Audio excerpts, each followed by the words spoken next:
Tonight on Nightline, he's back. Osama bin Laden threatening new attacks on America. Why can't the U.S. kill him? Can he be stopped before he strikes?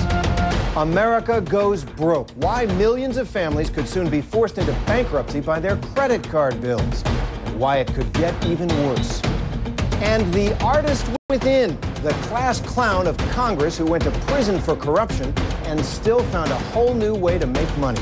Second acts as a sign of the times. From the global resources of ABC News, with Terry Moran in Washington and Martin Bashir and Cynthia McFadden in Times Square, New York, this is Nightline, January 19th. Nightline continues from Washington with Terry Moran. And now to your credit card bill. This month, you might notice, the minimum payment just got a lot bigger, and for many Americans, it's going to sting. Why are the rules changing? Well, Americans are drowning in plastic, maxed out, buying too much, and more forced into court as a last resort. We're debt heavy, cash poor. Here's Nightline's Vicki Mabry.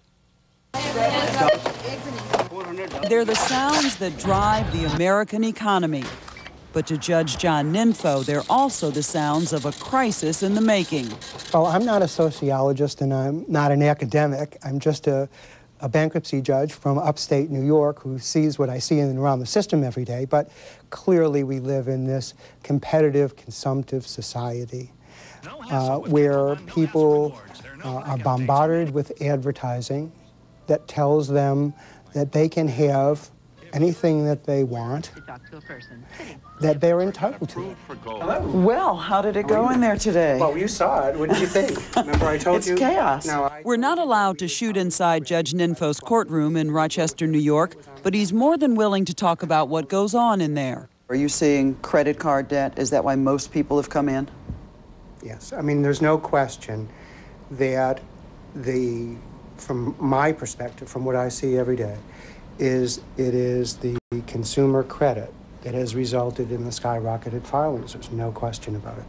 Around Rochester, Judge Ninfo is called Judge Gung Ho, partly because he's an ex-Marine, but mostly because he's passionate about the pitfalls of consumer debt. One of the great things that the credit industry has done is convinced people that it's all about the monthly payment. And so they don't add their balances up. That's what happened to Latame and Elizabeth Phillips of Richmond, Virginia. I'm going to pull it up and look at it. They got in trouble on car payments and started using credit cards to pay for daily life. They're using more credit cards to supplement different things like that. So the debt that we had on credit cards went up, and then we could no longer afford to pay the credit cards. Some credit cards we have, once they see that you're behind on other things, they raise up the interest rate, automatically. Now the Phillips are joining a growing trend, filing for bankruptcy. It was a record last year. More than 2 million Americans went bankrupt, and who they are might surprise you. Are you seeing all socioeconomic groups coming into bankruptcy court, or is it primarily the poor? No. Doctors, lawyers, accountants, engineers, teachers by the dozen. And I always use that as the basis for telling people that it is not about your academic IQ.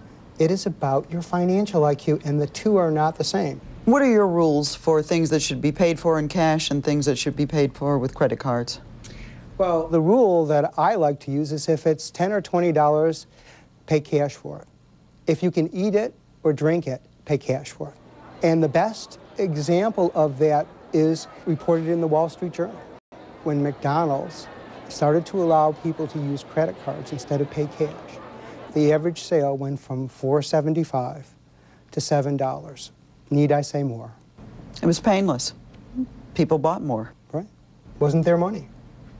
And then they wind up paying how much for that $7.75? Probably double. To combat that, the government now requires that the banking industry raise the minimum monthly credit card payment so consumers pay off their debt faster. In the long term, however, they will pay less interest and they will pay their debt off more quickly, which helps them, but it also helps banks because they're less likely to default and walk away from the loan. Some cardholders' payments could double, which could drive up the cases in Judge Ninfo's courtroom. There will be some people who will undoubtedly end up filing bankruptcy, possibly as a result of it, earlier than they might otherwise have. But my view is that anyone who would have to file bankruptcy because the minimum payments on their credit facilities have doubled was destined to be in bankruptcy eventually anyway, so it was a question of when, not a question of whether. Judge Ninfo has been on the bench for more than a decade. Before that, he was a bankruptcy attorney. Now he spends his free time trying to educate kids before they get that first credit card. You know, I'm just trying to reflect back what I see every day and the people who've ruined their lives because of it. And so many of them tell me, you know, once they've been through bankruptcy, I wish I never had a credit card. I tell all my family and friends, don't have a credit card. I use cash now. I don't use credit cards. But my fantasy would be if every time you used your credit card in a store, for example, or at an airport or any place, there was a big neon sign, and it would show the world how much credit card debt you had. Not just on that card that you were using, but your total credit card. For more video and articles from the Nightline team, visit Nightline online at abcnews.com, where you can also subscribe to our free daily audio podcast.